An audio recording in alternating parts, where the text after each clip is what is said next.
Évangile de Luc, chapitre 15.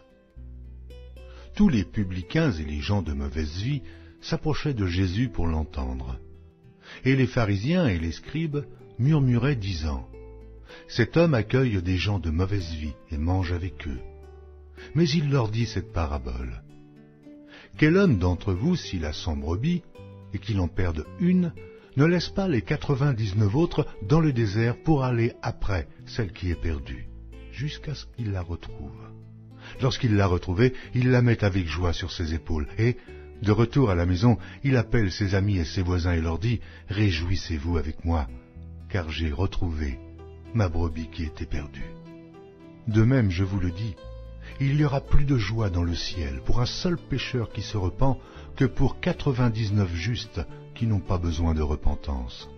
Ou quelle femme, si elle a 10 drachmes et qu'elle en perde une, n'allume une lampe, ne balaie la maison, et ne cherche avec soin jusqu'à ce qu'elle la retrouve.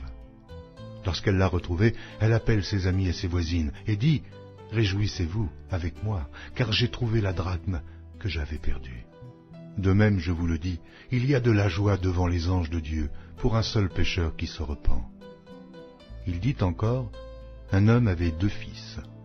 Le plus jeune dit à son père : Mon père, donne-moi la part de bien qui doit me revenir, et le père leur partagea son bien.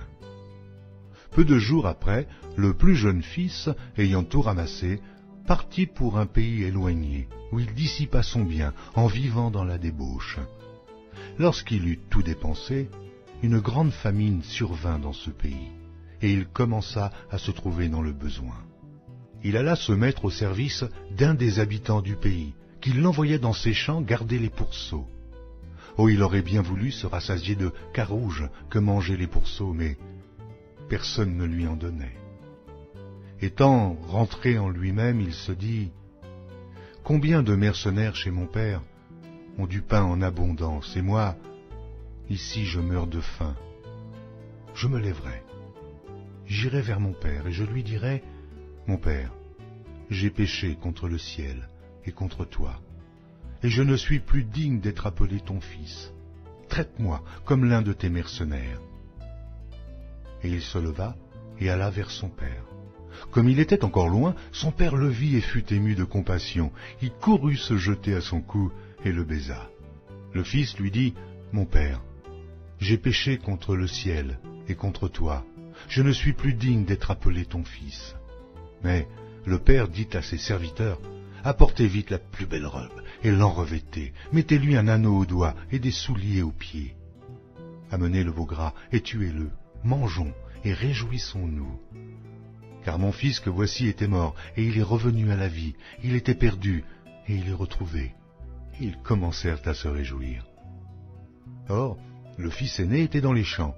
Lorsqu'il revint et approcha de la maison, il entendit la musique et les danses. Il appela un des serviteurs et lui demanda ce que c'était.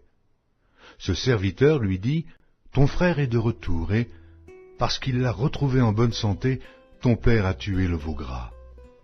Il se mit en colère et ne voulut pas entrer. Son père sortit et le pria d'entrer.